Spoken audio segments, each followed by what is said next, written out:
이 끔찍한 요양병원에서 빨리 꺼내줘. 여러분, 만약 여러분의 자식이 어느 날 갑자기 나타나 여러분을 요양병원에 버리고 평생 지켜온 집마저 팔아버리려 한다면 어떻게 하시겠습니까? 단순한 상상이 아니라 지금 이 순간 제가 직접 겪은 현실입니다. 네, 맞습니다. 이건 바로 제 이야기입니다. 이야기를 들려드리기 전 무료 버튼인 구독과 따봉 버튼 부탁드립니다. 혹시 이야기를 어디에서 듣고 계신가요? 지역 이름이나 장소를 댓글에 남겨주시면 감사한 마음으로 인사드리겠습니다. 그럼 이제 제 이야기를 시작하겠습니다.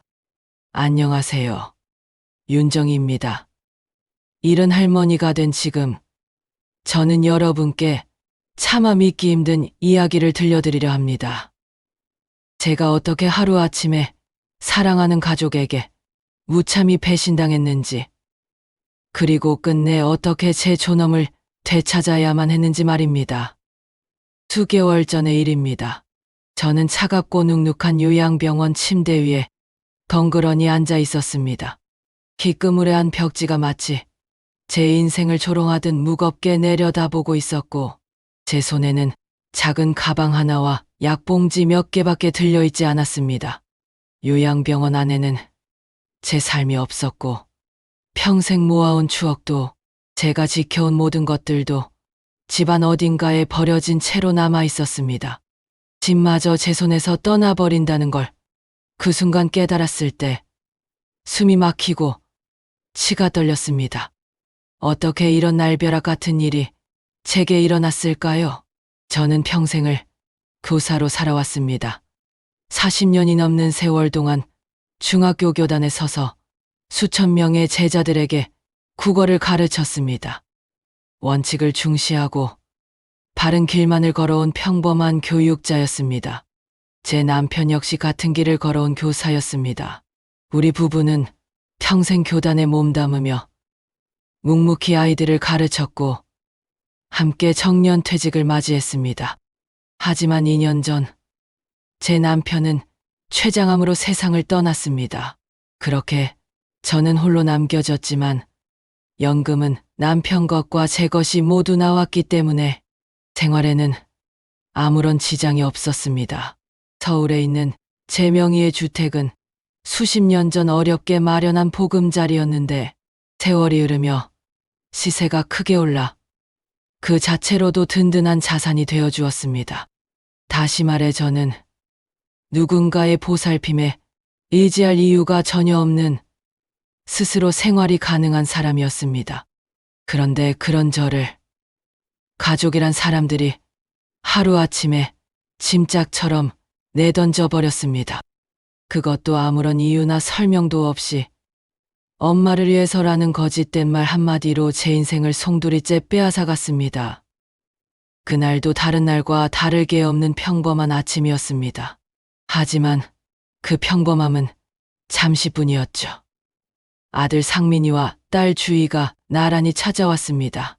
웃는 얼굴 뒤에 이미 모든 것이 결정되어 있다는 기묘한 기운이 감돌았고, 아니, 사실은 이미 모든 걸 은밀히 짜맞춰 놓았던 게 분명했습니다. 엄마, 혼자 계시기엔 너무 위험해요. 요양병원이 훨씬 편하고 안전해요. 아들의 목소리는 부드러운 척했지만 그 속에 감춰진 단호함은 제 심장을 날카롭게 파고들었습니다. 저는 조용히 물었습니다. 엄마가 원하지 않는데 왜 그래야 하니? 제 목소리는 떨렸습니다.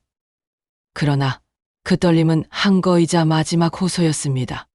하지만 아들 상민이는 곧바로 제 말을 잘라냈습니다. 엄마, 이건 이미 결정된 거예요. 괜히 힘들게 만들지 마세요. 딸 주인은 억지로 제 팔을 붙잡으며 목소리를 낮췄습니다. 엄마, 고집 좀 그만 피워요. 우리가 다 생각해서 정한 거니깐 이제 우리 뜻 좀 따라주세요. 저는 발버둥치듯 거부했습니다. 집을 나서며 수차례 외쳤습니다. 나는 싫다. 지금이라도 멈춰. 제발 집으로 돌아가자. 그러나 제 외침은 공기 속에서 산산이 흩어졌습니다.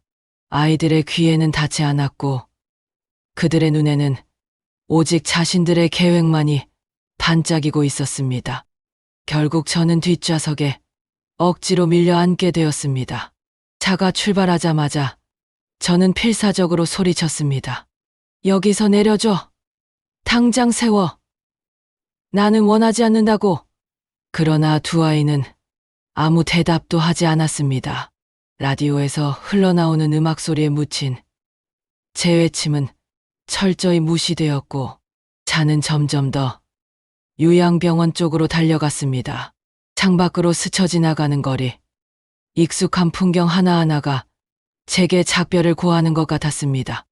뒷좌석 창문에 손을 짚고 울부짖었습니다. 나는 너희들 엄마야. 왜 내 의사를 무시하니? 하지만 아이들의 표정에는 미안함조차 없었습니다.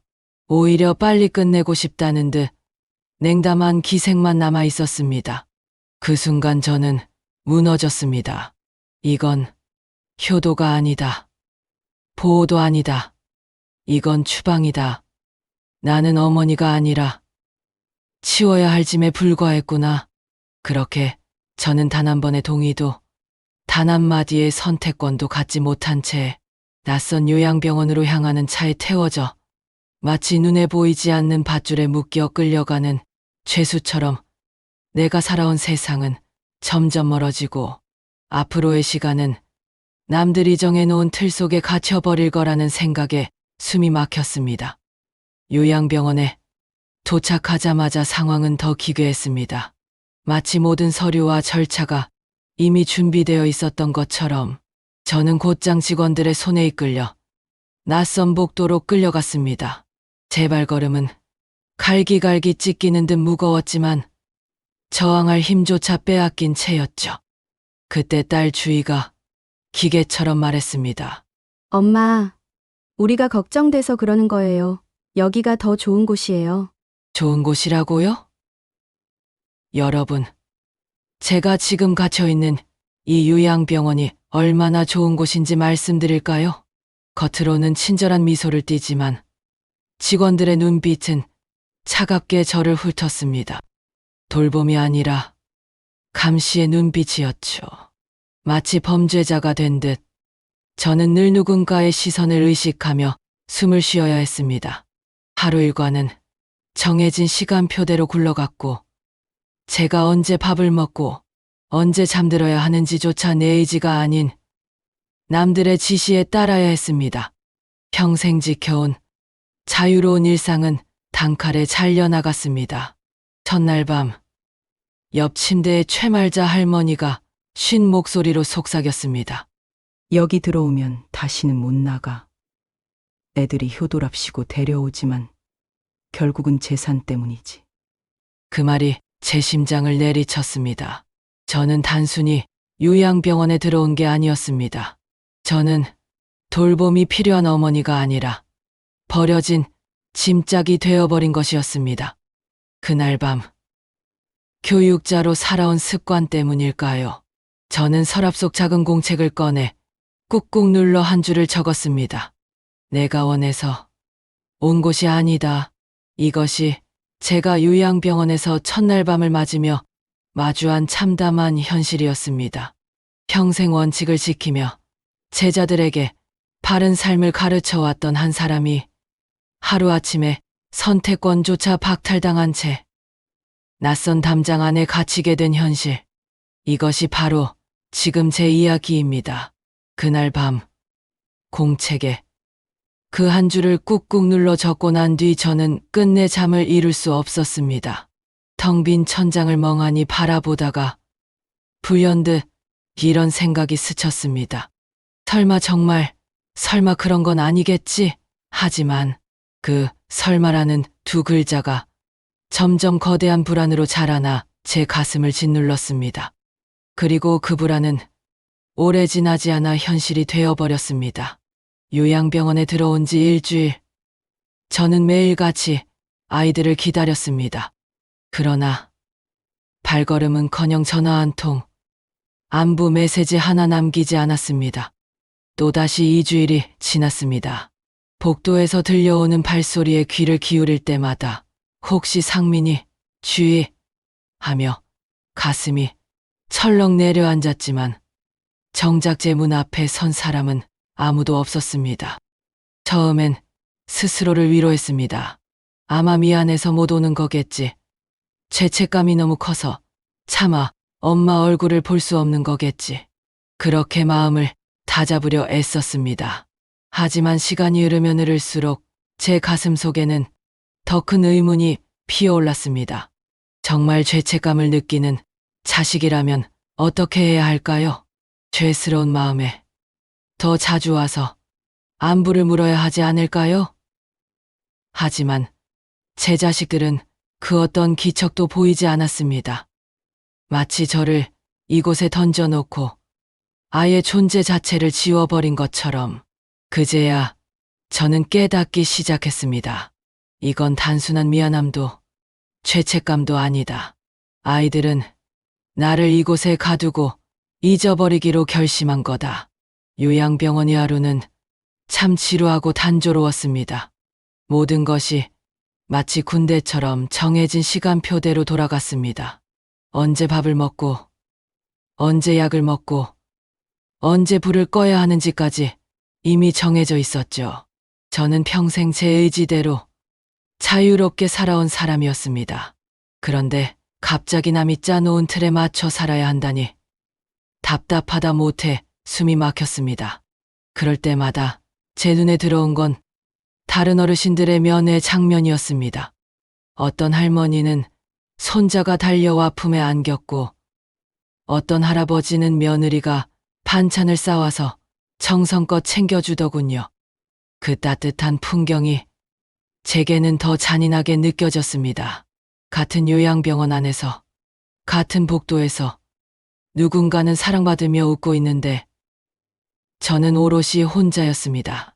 그 모습이 제 마음을 더욱 쓸쓸하게, 더욱 비참하게 만들었습니다. 그러던 어느 날이었습니다. 정확히 요양병원에 들어온 지 보름하고도 사흘째 되던 오후, 간호사가 다급히 말했습니다. 어르신, 아드님이랑 따님이 같이 오셨어요. 순간 제 가슴은 두근거렸습니다. 드디어 왔구나. 그래도 자식은 자식이니 미안해서라도 결국 얼굴을 보여주러 오는구나 싶었습니다. 그제야 조금은 마음이 놓였습니다. 하지만 제 방문을 열고 들어온 상민이와 주희의 얼굴을 보는 순간 저는 심상치 않은 기운을 느꼈습니다. 상민이의 얼굴은 잔뜩 굳어 있었고 눈빛은 불안하게 흔들렸습니다. 주희는 입술을 꽉 깨문 채 고개를 숙이고 있었지만 그 시선은 차갑게 식어 있었습니다. 그리고 더 충격적인 건 상민이의 입에서 터져나온 첫마디였습니다. 엄마, 인감도장 어디 두셨어요? 여러분, 상상해 보세요. 2주 넘게 단 한 번도 어머니 안부를 묻지 않던 자식들이 마침내 함께 찾아와서 하는 첫마디가 인감도장을 찾는 말이었다는 걸 제 가슴은 순식간에 얼어붙었습니다. 엄마, 건강은 괜찮으세요? 라는 말도 힘들진 않으세요? 나는 한마디도 없었습니다. 형식적인 안부조차 없이 단도직입적으로 인감도장이 어디 있느냐는 것이었습니다. 상민이는 급하다며 집안을 샅샅이 뒤져도 찾을 수 없다고 했습니다. 그러니 평소에 제가 어디에 두는지 알려달라며 가급하게 몰아붙였습니다. 주희 역시 옆에서 덩달아 불안한 얼굴로 고개를 끄덕이며 빨리 말씀해달라는 듯한 태도를 보였습니다. 그 순간 저는 온몸에서 피가 빠져나가는 듯한 기분을 느꼈습니다. 저는 왜 갑자기 인감도장이 필요하냐고 물었습니다. 그런데 상민이는 제 눈을 피하며 대충 얼버무렸습니다. 서류 처리 때문에요. 급한 게 있어서요. 여러분, 평생을 교사로 살며 수천 명의 제자들을 가르친 제가 그런 허술한 변명에 속을 것 같습니까? 수업 시간마다 학생들이 하던 거짓말이 어떤 억양과 어떤 눈빛으로 흘러나오는지 저는 뼛속까지 꿰뚫고 있습니다. 상민이의 얼굴빛, 흔들리는 눈동자, 초조하게 떨리는 손끝, 모든 것이 명확히 말하고 있었습니다. 이 아이는 지금 무언가를 숨기고 있다. 저는 단호하게 말했습니다. 무슨 서류인지 정확히 말해. 그렇지 않으면 평생 내 인감도장은 못 찾을 거다. 제 목소리가 방안을 날카롭게 가르자 상민이와 미라의 얼굴이 동시에 일그러졌습니다. 두 사람의 눈빛 속에 스며든 당황과 초조가 그대로 드러났습니다. 상민이는 결국 도망치듯 시선을 떨구더니 방안을 두리번거리며 서랍, 가방, 서류철까지 훑어봤습니다. 마치 시간에 쫓기는 도둑처럼 어떻게든 무언가를 기어코 빼앗아 가겠다는 눈빛이었습니다. 잠시 무거운 정적이 흘렀습니다. 결국 상민이가 깊고 무거운 한숨을 내쉬더니 어차피 요양병원에 평생 있을 사람이라고 생각했는지 마침내 진실을 내뱉었습니다. 엄마, 집 팔 거예요. 그 순간 제 심장은 송두리째 무너져 내리는 듯했습니다. 집을 팔겠다고? 내 집을? 평생의 터전을? 상민이는 곧 변명을 늘어놓기 시작했습니다. 사업이 망해 빚이 눈덩이처럼 불어났다고, 매일 빚쟁이들이 들이닥쳐 숨을 쉴 틈조차 없다고, 이대로 가다간 정말 파국이라면서 저를 똑바로 보지도 못한 채 말했습니다. 엄마는 이제 여기 계시면 되잖아요. 집은 엄마한텐 필요 없잖아요. 여러분, 들으셨습니까? 자식 입에서 엄마는 이제 집은 필요 없다는 말이 이렇게 차갑게 흘러나왔습니다. 그 이유가 고작 엄마는 요양병원에 있으니까라니요. 제가 끝내 인감도장이 어디 있는지 알려주지 않자 이번에는 주의가 폭발하듯 소리쳤습니다. 얼굴이 일그러지고 목소리는 날카롭게 갈라졌습니다. 지금 집 안 팔면 나 이혼당한다고. 서진 아빠 몰래 코인 투자했다가 4억이나 잃었다고. 오빠랑 나누기로 했어. 반반. 그러니까 빨리 도장 어디 있는지 말해. 그 순간 모든 것이 하나로 연결됐습니다. 왜 아무 예고 없이 요양병원 이야기가 나왔는지, 왜 내 반대에도 불구하고 강제로 이곳에 끌려왔는지, 왜 몇 주 동안 단 한 번의 안부조차 없었는지, 퍼즐 조각이 제 눈앞에서 맞춰졌습니다. 진실은 단 하나였습니다. 저를 지키기 위함이 아니었습니다. 그들이 지키려던 건 제 집, 제 재산, 그리고 그 탐욕을 위한 자신들만의 계획이었던 겁니다. 저는 그 순간 그동안 상민이와 주희를 위해 제가 얼마나 뒷바라지했는지를 떠올렸습니다. 상민이가 사업에 실패할 때마다, 빚쟁이들에게 쫓겨 한숨 쉬며 무너질 때마다 결국 누구의 도움을 받았겠습니까? 바로 저였습니다. 주희가 하고 싶다는 공부를 포기하지 않고 남들에게 꿀리지 않는 성대한 결혼식을 치를 수 있었던 것도 누구 덕이었습니까? 그 또한 저였습니다. 저는 제 평생 피땀 흘려 모은 돈을 쏟아부었고, 제 명의로 있던 작은 아파트를 정리하고 지방에 있던 땅까지 팔아가며 몇 번이나 그 아이들을 일으켜 세웠습니다. 제가 아니었다면 두 남매는 이미 진작 무너져 내렸을 겁니다. 그런데 이제 와서 뻔뻔하게 또다시 제 집을 팔아 자기 빚을 갚겠다고요? 그리고 저는 이 삭막한 요양병원에서 평생 갇혀 살면 된다고요? 상민아, 주희야, 그 집은 내 집이다. 저는 치를 떨며 단호히 말했습니다. 그러자 상민이의 대답은 더 뻔뻔하고 더 차가웠습니다. 엄마, 지금 그런 감정적인 얘기할 때가 아니에요. 현실적으로 생각하세요. 여러분, 이게 과연 현실적인 겁니까? 자식이 어머니를 요양병원에 처박아 두고 평생의 보금자리인 집을 팔아서 자기 빚을 갚으려는 게 이성적인 겁니까? 제 귀에는 그 말이 기계적으로 뱉어낸 껍데기뿐인 변명으로밖에 들리지 않았습니다. 저는 상민이와 주희의 눈빛을 똑바로 들여다봤습니다. 아이들 눈 속에서는 이미 저를 엄마로 보지 않고 있었습니다. 따뜻한 어머니가 아니라 그저 자신 앞에 놓인 문제 해결 과제 중 하나일 뿐이었습니다. 저를 요양병원에 밀어넣은 것도, 오늘 이렇게 인감도장을 들먹이는 것도 모든 게 처음부터 짜여진 계획이었던 겁니다. 아이들은 확신에 차 있었습니다. 제가 요양병원에 갇혀 있으니 저항할 힘도 없을 거라고, 갈 곳도 기댈 곳도 없으니 결국엔 포기하고 굴복할 거라고, 그래서 이렇게 뻔뻔하게 아무렇지 않게 제 집을 팔아 자기 인생에 구멍을 메우겠다는 말을 내뱉을 수 있었던 거겠죠. 그 순간 저는 제 안에 남아있던 마지막 힘까지 끌어모았습니다. 치밀어 오르는 분노를 억누르며 이를 악물고 단호히 내뱉었습니다. 안 돼!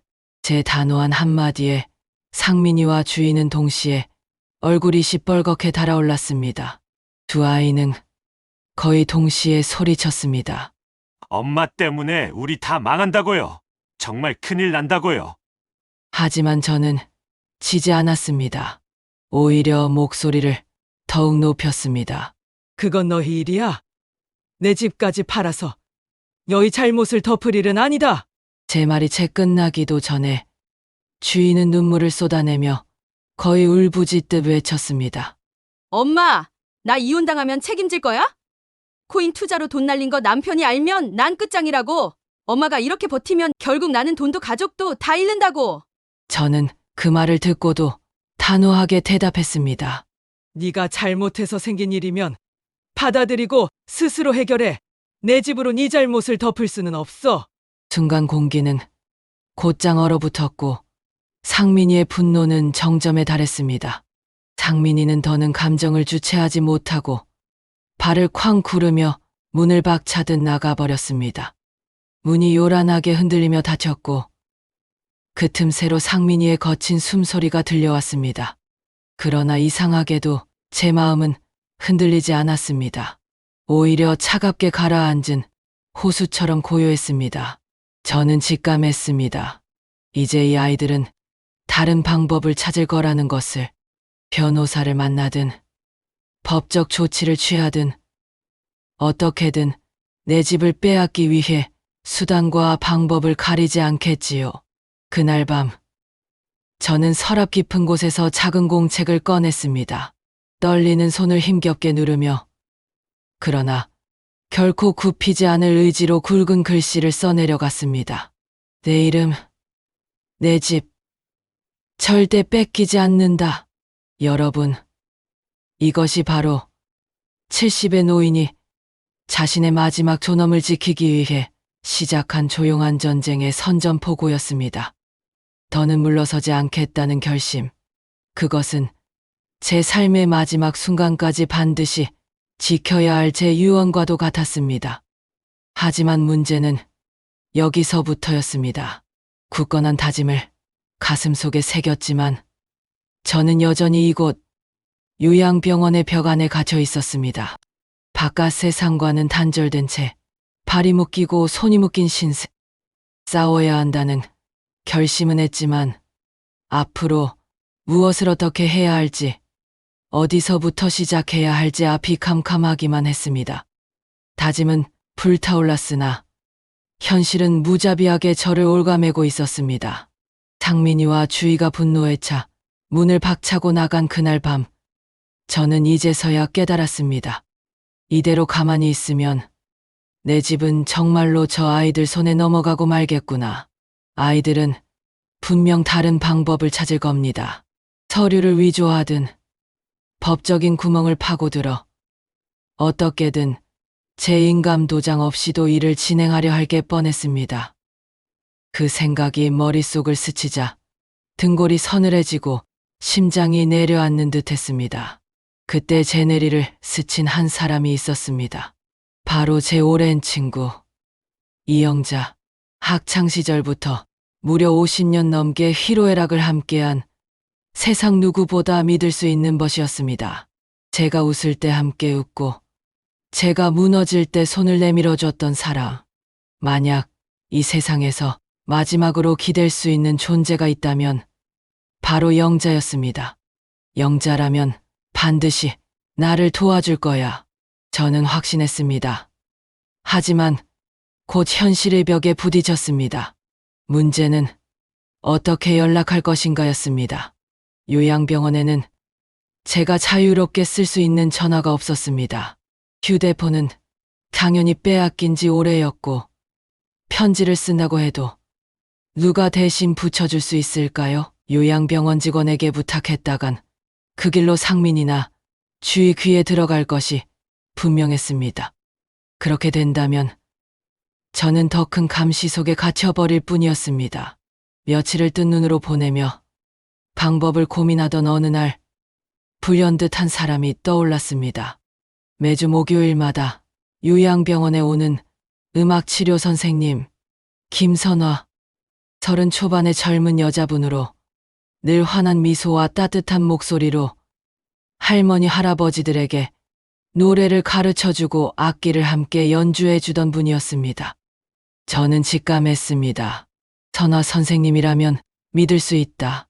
무엇보다 그 눈빛, 늘 환자들을 향해 보내던 그 맑고 따뜻한 시선에서 저는 진심을 읽을 수 있었습니다. 게다가 선생님은 외부에서 오시는 분이니 요양병원 내부 사정에 휘말리지도 않을 터였습니다. 목요일이 오기만을 손꼽아 기다렸습니다. 하루하루가 마치 몇 달처럼 길었고 그동안 제 가슴은 폭풍처럼 요동쳤습니다. 드디어 목요일 음악 치료 시간이 끝난 뒤 저는 조심스레 선생님께 다가갔습니다. 복도 끝 다른 사람들이 없는 곳에서 떨리는 목소리로 제 사정을 털어놓았습니다. 강제로 요양병원에 들어오게 된 과정, 아이들이 제 집을 팔아치우려 한다는 사실, 그리고 마지막으로 평생 믿어온 친구 이영자에게 반드시 연락해야 한다는 제 간절한 사정을 모두 말씀드렸습니다. 저는 눈물이 쏟아질 것 같은 심정으로 거의 애원하듯 선생님의 손을 붙잡았습니다. 선화 선생님은 제 이야기를 단 한마디도 끊지 않고 끝까지 들어주셨습니다. 그리고 잠시 제 눈을 바라보더니 고개를 깊게 끄덕이며 따뜻하게 웃으셨습니다. 할머니, 걱정하지 마세요. 편지 써서 주시면 제가 꼭 직접 전해드릴게요. 그 순간 제 눈에서는 뜨거운 눈물이 흘러내렸습니다. 오랜만에 느껴보는 믿을 수 있는 사람의 말, 그 말은 얼어붙은 제 가슴에 처음으로 스며든 희망의 불씨였습니다. 그날 밤 저는 오랜만에 펜을 잡았습니다. 몇십 년 만에 쓰는 편지였습니다. 떨리는 손가락으로, 그러나 마지막 희망을 걸듯 한 글자 한 글자 정성스럽게 눌러 적어 내려갔습니다. 영자야, 오랜만이다. 이렇게 갑자기 편지를 써서 미안하다. 하지만 지금 나는 너무도 큰 어려움에 처해 있어. 네 도움이 절실하단다. 상민이와 주희가 날 요양병원에 가둬두고 내 집을 팔아 자기들 빚을 갚으려 하고 있어. 나는 홀로 아무 힘도 없고 저항할 방법조차 없어. 그래서 이렇게 너에게 매달린다. 부탁이야. 제발 한 번만 내가 있는 곳으로 와줄 수 있겠니? 펜끝이 종이를 스칠 때마다 눈물이 뚝뚝 떨어져 글씨가 번져나갔습니다. 70의 나이에 이렇게 초라하게 친구에게 도움을 청해야 한다니. 교사로 살며 제자들에게 당당하게 살라 가르쳤던 제가 이제는 친구 앞에서 이렇게 처절하게 손을 내밀어야 한다니. 제 자존심은 부서지고 가슴은 서러움으로 뒤틀렸습니다. 하지만 다른 방법이 없었습니다. 이 길 말고는 살아남을 길이 없었습니다. 다음 주 목요일, 저는 편지를 꼭 쥔 채 음악 치료 시간을 기다렸습니다. 수업이 끝나자마자 김선화 선생님께 다가가 두 손으로 편지를 내밀었습니다. 목소리가 떨렸습니다. 제발 이 편지만은 이 주소로 꼭 붙여주셔야 해요. 선생님은 제 눈을 똑바로 바라보며 고개를 끄덕였습니다. 저는 순간 울컥해서 목이 메었습니다. 누군가가 제 편이 되어주는 듯한 그 한마디가 제게는 구원의 밧줄 같았습니다. 그리고 사흘 후 믿기 힘든 기적이 제 눈앞에 펼쳐졌습니다. 정희야! 오랜만에 들려오는 영자의 목소리에 저는 그만 무너지고 말았습니다. 50년을 함께한 친구의 품에 안기는 순간 그동안 꾹꾹 눌러 참아왔던 서러움이 복물 터지듯 쏟아져 나왔습니다. 목에서 터져 나오는 울음은 더 이상 막을 수가 없었습니다. 제 몸은 어린아이처럼 떨렸고 영자의 품은 그 어떤 위로보다 따뜻했습니다. 네 편지 읽고 밤새 한숨도 못 잤어. 도대체 무슨 일이야? 정희야, 무슨 일이 있었던 거야? 영자는 제 손을 두 손으로 꼭 잡고 눈물을 흘리며 다급하게 물었습니다. 저는 한동안 말을 잇지 못하다가 떨리는 목소리로 차근차근 모든 걸 털어놓았습니다. 아이들이 어떻게 저를 반강제로 요양병원에 데려왔는지, 인감도장을 찾겠다며 행패를 부리던 모습, 그리고 내 집을 팔아 빚을 갚겠다고 뻔뻔하게 말하던 순간까지 하나도 빠짐없이 얘기했습니다. 영자는 제 이야기를 들을수록 얼굴빛이 굳어졌습니다. 처음엔 놀라움, 이내 분노, 그리고 참을 수 없는 격앙된 표정이 얼굴에 번졌습니다. 이게 말이 돼? 자식이 어머니한테 어떻게 이럴 수가 있어? 세상에, 이건 인간도 아니야. 영자는 한동안 말을 잇지 못하고 입술을 깨물며 고개를 저었습니다. 그러다가 갑자기 무릎을 탁 치며 자리에서 벌떡 일어났습니다. 정희야, 괜찮아. 걱정하지 마. 내 아들 준호한테 네 사정 다 얘기했거든. 준호가 네 위임장이랑 집 문제 다 해결할 방법이 있다고 하더라. 여러분, 그 순간 제 가슴에 어떤 감정이 몰려왔는지 아십니까? 마치 칠흑 같은 어둠 속에서 한 줄기 빛이 스며드는 듯 했습니다. 숨이 막히던 절망의 터널 끝에서 드디어 출구가 보이는 것 같았습니다. 영자의 아들 준호. 저는 그 아이를 어릴 때부터 봐왔습니다. 명절이면 같이 놀고 학생 때는 교사였던 제게 국어를 배우던 순둥이 같은 아이였죠. 그 아이가 이제 어엿한 변호사가 되어 지금 저를 구해줄 수 있다니 이보다 더 기적 같은 일이 어디 있겠습니까? 저는 영자의 손을 꼭 붙잡고 흐르는 눈물을 주체할 수 없었습니다. 영자야, 고맙다. 네가 아니었으면 난 정말 끝장이었을 거야. 그 순간 저는 깨달았습니다. 피부치가 아닌 진짜 가족 같은 친구와 그 아들이 이제 내 편이라는 사실이야말로 무엇보다 강력한 무기가 될 거라는 것을요. 그날 이후 제 인생의 판도는 완전히 달라지기 시작했습니다. 영자의 아들 준호가 요양병원으로 찾아와 제 앞에 앉았을 때 저는 비로소 살아날 수 있다는 희망을 느꼈습니다. 준호는 서류 뭉치를 꺼내놓으며 하나하나 조목조목 설명해 주었습니다.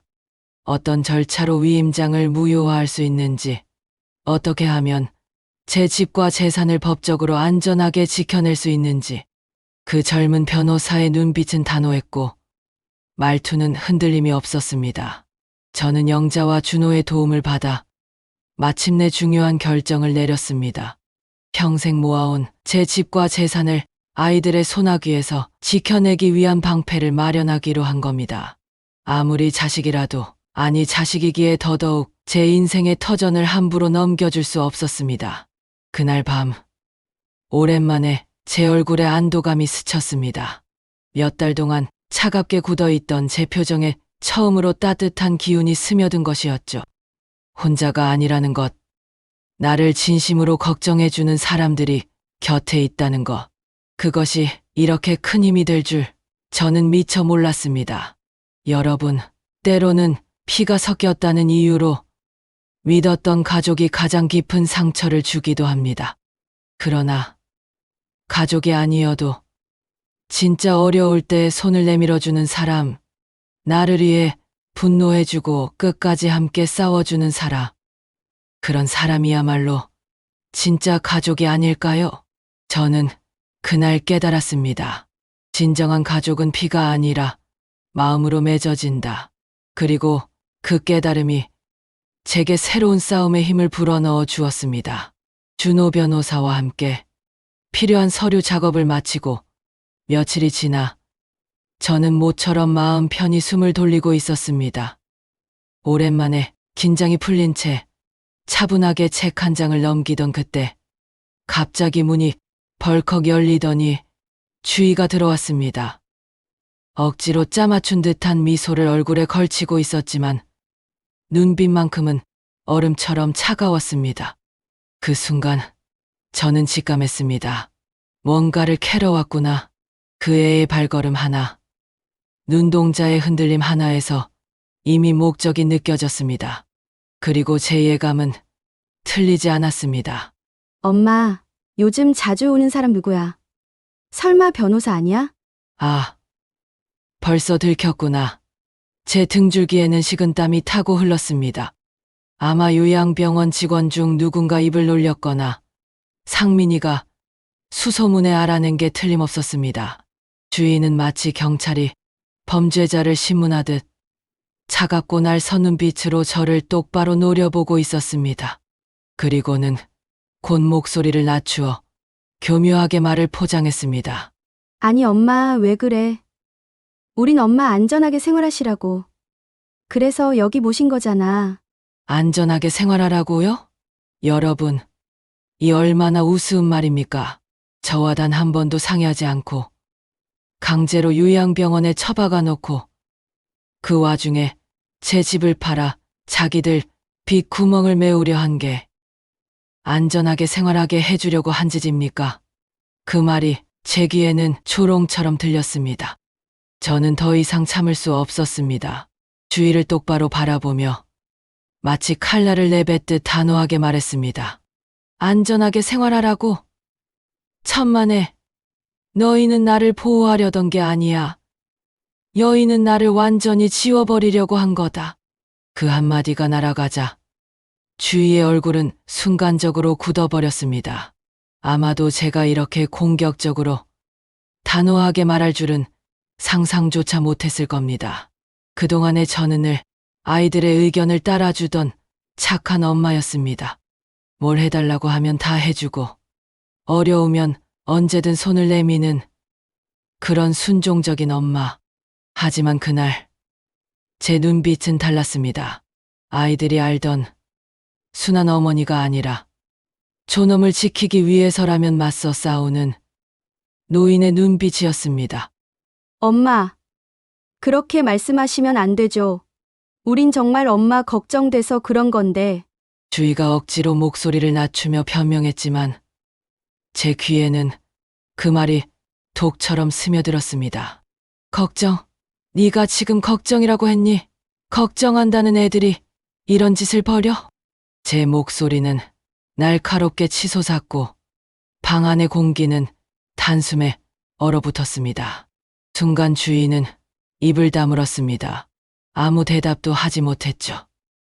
왜냐하면 주희도 알고 있었으니까요.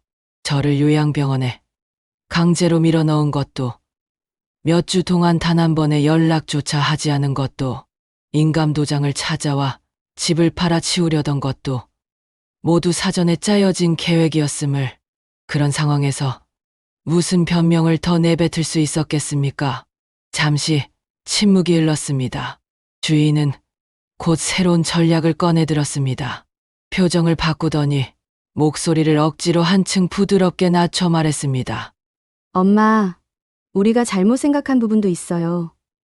그런데 이제 와서 변호사까지 끌어들이시면. 그 말이 끝나기도 전에 저는 단호히 잘라냈습니다. 끌어들인 게 아니라 내 권리를 지키는 거다. 너희가 무너뜨리려는 내 삶을 내가 지켜내는 거야. 제 목소리는 떨림 하나 없는 단호한 선언이었습니다. 더 이상 아이들의 말에 귀 기울여 줄 이유도 여유도 없었습니다. 이제는 그저 싸워야 할 상대일 뿐이었습니다. 그때 갑자기 주위에 핸드폰이 울렸습니다. 날카로운 벨소리가 방 안을 가르며 긴장을 더욱 고조시켰습니다. 화면에 반짝이는 이름, 상민이었습니다. 주인은 표정이 굳은 채로 핸드폰을 움켜쥐더니 저를 흘끗 노려보고는 서둘러 일어났습니다. 잠깐만요, 엄마. 그리고는 성급히 복도로 나가 전화를 받았습니다. 얇은 문틈 사이로 들려오는 주위의 낮고 날선 목소리가 흘러들었습니다. 조급한 발걸음 소리, 불안하게 흔들리는 기운, 마치 음모를 은밀히 조율하는 공모자의 모습 그대로였습니다. 몇 분 후 주희가 다시 방으로 들어왔을 때 그 얼굴은 완전히 달라져 있었습니다. 아까까지만 해도 억지 미소를 짓던 얼굴이었는데 지금은 눈동자가 불안하게 흔들리고 입술은 바짝 말라 있었습니다. 당황한 기색이 역력했죠. 틀림없이 상민이에게서 무슨 급한 소식을 들은 게 분명했습니다. 그리고 제 예감은 정확했습니다. 얼마 지나지 않아 간호사가 허둥지둥 달려왔습니다. 윤정희 어르신, 아드님이 전화하셨어요. 지금 바로 받으셔야 한대요. 수화기를 귀에 대자마자 상민이의 목소리가 터져 나왔습니다. 엄마, 이러시면 안 돼요. 그 목소리는 이미 흔들리고 있었습니다. 차분함은커녕 완전히 다급함과 공포에 휩싸여 있었습니다. 아마 준호 변호사가 진행한 법적 절차 소식을 전해 들은 모양이었죠. 상민이의 말은 곧 울부짖음으로 바뀌었습니다. 이러면 우린 정말 끝장이에요. 빚도 못 막고 우린 진짜 다 망한다고요. 여러분, 그 울먹이는 목소리를 들으며 저는 조금의 동정심도 느끼지 않았습니다. 오히려 가슴 속에서 이런 생각만이 차갑게 일어났습니다. 그래, 이제서야 위기감을 느끼는구나. 이제서야 네가 저지른 일의 무게를 깨닫는구나. 저는 일부러 목소리를 낮추고 차갑고 단호하게 말했습니다. 그건 네 몫이다. 잠시 정적이 흘렀습니다. 저는 이어서 오래 눌러왔던 분노를 한자 내뱉듯 말했습니다. 평생 내가 너희들 뒷바라지하고 책임져줬다. 사업이 망하면 내가 살려주고 빚에 허덕이면 내가 막아줬다. 주희가 공부를 한다고 할 땐 땅까지 팔아 뒷바라지했다. 그런데 이제 와서 내 집까지 내놓으라니 말이 된다고 생각하니 상민이의 목소리가 떨렸습니다. 엄마, 제발 그러시면. 저는 냉소를 머금고 말을 끊었습니다. 그러면 어쩌겠다는 거니? 날 요양병원에서 쫓아낼 거야? 집에서도 내쫓고 요양병원에서도 내쫓을 거야? 그래도 난 내 집을 지킬 거다. 수화기 너머에서 상민이는 한동안 말을 잇지 못했습니다. 거친 숨소리만 들려왔습니다. 그리고는 결국 아무 말도 못한 채 전화를 끊어버렸습니다. 그 순간 제 입가에 처음으로 싸늘한 미소가 번졌습니다. 이제 게임의 판이 바뀌고 있다는 걸 저뿐 아니라 아이들도 본능적으로 느끼고 있을 겁니다. 그때 저는 가슴 깊숙이 응어리졌던 돌덩이가 산산이 부서져 내리는 듯한 해방감을 느꼈습니다. 40년 넘게 자식들만을 위해 살아왔던 제가 그날 처음으로 제 자신을 위한 선택을 한 것이었습니다. 제 인생에서 처음으로 그들의 얼굴을 두려워하지 않고 제 목소리를 온전히 낼 수 있었던 순간이었습니다. 사실 승부는 이미 끝나 있었습니다. 준호 변호사가 진행한 신탁 절차 덕분에 제 집은 이제 매각은커녕 담보 설정조차 불가능한 상태가 되어버렸으니까요. 다시 말해 모든 권한이 제 손에 돌아왔습니다. 자식들이 아무리 발버둥치고 울부짖고 협박을 해도 이제는 제 허락 없이는 단 한 발짝도 움직일 수 없게 된 것입니다. 그 사실을 깨달은 주인은 얼굴이 굳어졌습니다. 입술을 깨물며 무언가 말하려 했지만 결국 한마디 변명조차 하지 못했습니다. 눈빛은 흔들렸고 그토록 뻔뻔하던 태도는 자취를 감춘 채 그저 멍하니 앉아 있다가 말 한마디 없이 고개를 떨군 채 방을 나갔습니다. 그날 밤 저는 또다시 공책을 꺼냈습니다. 떨리던 손은 이번엔 굳건했고 글씨는 단호했습니다. 저는 힘주어 이렇게 적었습니다. 아이들의 명분이 무너지는 걸 똑똑히 봤다. 사랑이라는 이름으로 저지른 일들이 사실은 철저한 이기심이었다는 게 드러났다. 이제 내 차례다. 더 이상 누구의 희생양도 아니고 처리해야 할 짐짝도 아니었습니다. 저는 다시 한 사람으로, 이름을 가진 인간으로 제 삶을 스스로 선택하는 주인이 되어 선 것입니다. 그리고 그 순간 제 가슴 속에는 이런 다짐이 새겨졌습니다. 당당함으로 살아내겠다. 그렇게 준호 변호사가 모든 법적 절차를 마무리해주고 며칠이 흐른 뒤 저에게는 믿기 힘든 소식이 전해졌습니다. 제가 요양병원에 입원한 것 자체가 법적으로는 강제 입원에 해당한다는 것이었어요. 본인의 의사에 반해 가족이 억지로 집어넣은 경우라면 언제든지 스스로 퇴원할 권리가 있다는 사실을 알게 된 겁니다. 그때의 기분을 어떻게 표현할 수 있을까요? 마치 쇠사슬에 묶여있던 몸이 풀리는 듯했고 차갑게 잠겨있던 감옥의 문이 천천히 열리는 듯했습니다. 가슴 속에 오래 쌓여있던 돌덩이가 산산조각 부서지며 무너져 내리는 기분이었습니다. 저는 그 자리에서 주저없이 퇴원 수속을 밟았습니다. 몇 달 동안 억지로 갇혀 지냈던 지옥 같은 생활이 드디어 끝나고 있었습니다. 드디어 집으로 돌아가는 날, 영자가 직접 차를 몰고 요양병원을 찾아왔습니다. 오랜 친구의 얼굴을 보는 순간 제 눈가에는 눈물이 고였습니다. 저는 그 손을 꼭 잡고 굳게 닫힌 요양병원 문을 뒤로 했습니다. 발걸음을 떼면서 뒤를 돌아봤을 때 제 마음에는 단 한 점의 미련도 남아있지 않았습니다. 오히려 이렇게 생각이 들었습니다. 이곳에서의 시간은 분명 제 인생에서 가장 힘들었던 순간이었지만 동시에 가장 큰 깨달음을 준 시간이었다. 그리고 마침내 집 앞에 섰을 때 제 가슴은 뜨겁게 요동쳤습니다. 눈물이 치밀어 올라왔지만 꾹 눌러 삼켰습니다. 몇 달 동안 비워져 있었던 집이었지만 그곳은 여전히 저의 터전이었습니다. 낡고해진 벽돌, 잡초가 자라난 마당, 하지만 그 모든 풍경이 제겐 세상 무엇보다 정겨웠습니다. 제가 평생 땀과 눈물로 가꿔온 마당, 서재 가득 쌓여있는 책들, 익숙한 가구 하나하나, 그 모든 것이 그대로 제 자리를 지키고 있었습니다. 그 순간 저는 뼛속 깊이 깨달았습니다. 이 집은 단순한 건물이 아니다. 나의 삶이고, 나의 역사이고, 나의 존엄 그 자체다.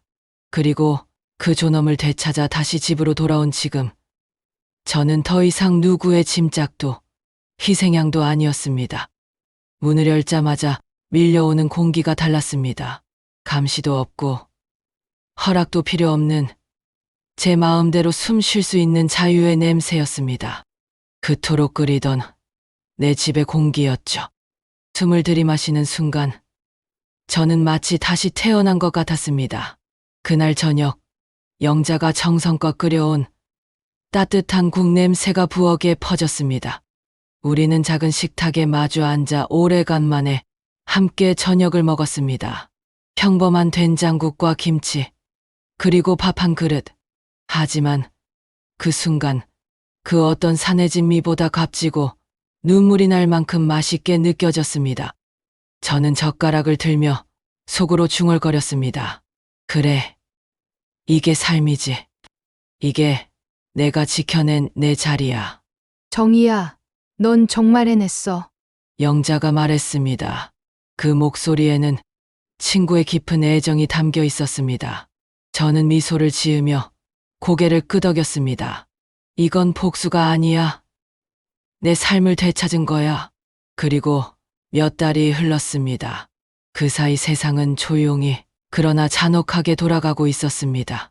상민이와 주희의 소식이 제 귀에 들려왔을 때 제 마음속에는 참 복잡한 감정이 교차했습니다. 주희는 결국 남편에게 버림받았습니다. 박서방은 모든 진실을 알게 되었고 이혼을 요구했습니다. 그뿐 아니라 아이들의 양육권까지 빼앗겼다고 했습니다.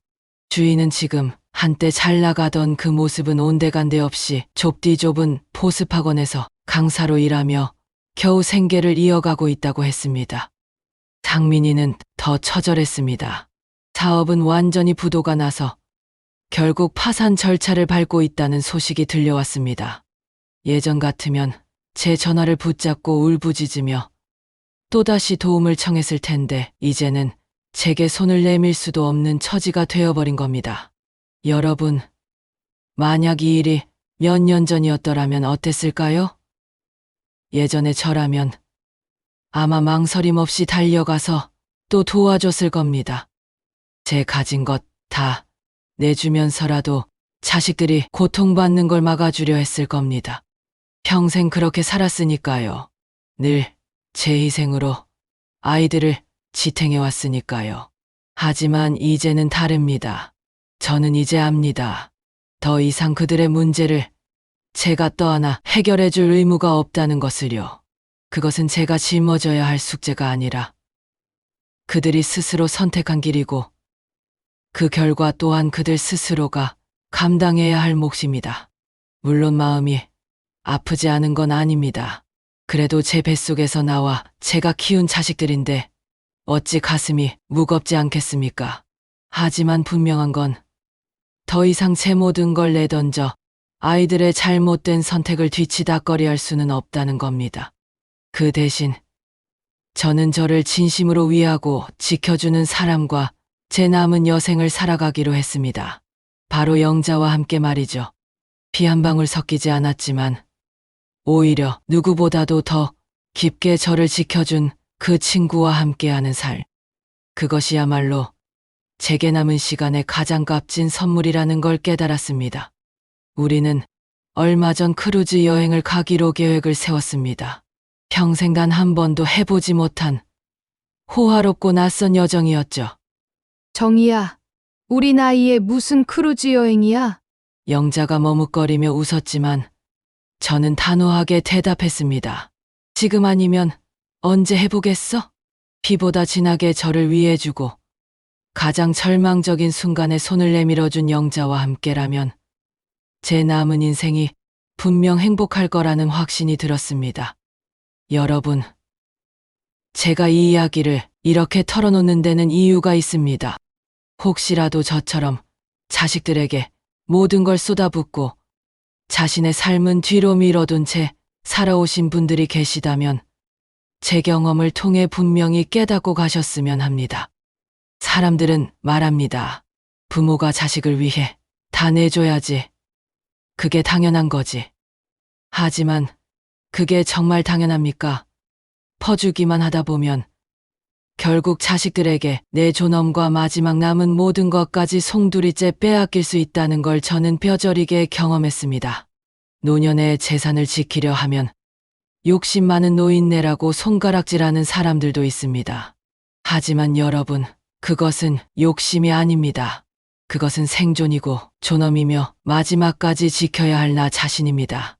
제가 평생 피땀 흘려 모은 것, 제가 일구어낸 삶의 결실을 끝까지 지키는 것은 당연한 권리입니다. 저는 지금 이 순간이 제 인생에서 가장 자유로운 때라고 생각합니다. 누구의 눈치도 볼 필요 없고 누구의 허락도 받을 필요 없습니다. 오직 제가 원하는 대로 제가 사랑하는 사람들과 함께 남은 시간을 보낼 수 있습니다. 그것이야말로 진짜 행복이 아닐까요?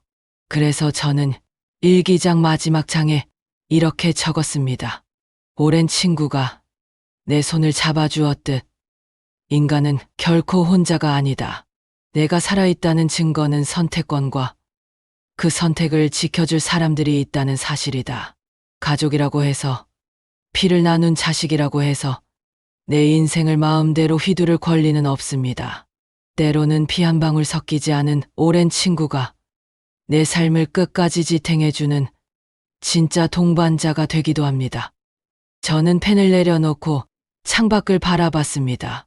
바람에 흔들리는 나무처럼 삶은 언제든 휘청일 수 있습니다. 그러나 뿌리가 단단하다면 쓰러지지 않습니다. 그리고 이제 제 뿌리는 더 이상 자식의 욕망이 아니라 오직 제 자신의 존엄입니다. 여러분도 반드시 기억하십시오. 나이가 들었다고 해서, 자식이 있다고 해서 여러분의 존엄이 사라지는 게 아닙니다. 여러분은 여전히 귀하고 소중한 존재이며 여러분만의 인생을 살아갈 권리가 있습니다. 이 이야기가 누군가에게 작은 용기와 깨달음을 줄 수 있기를 바라며 오늘 제 이야기를 여기서 마칩니다. 저와 같은 일을 겪고 고민이 있으시거나 저에게 응원의 메시지를 전하고 싶으시다면 댓글로 남겨주시길 바랍니다. 들어주셔서 고맙습니다.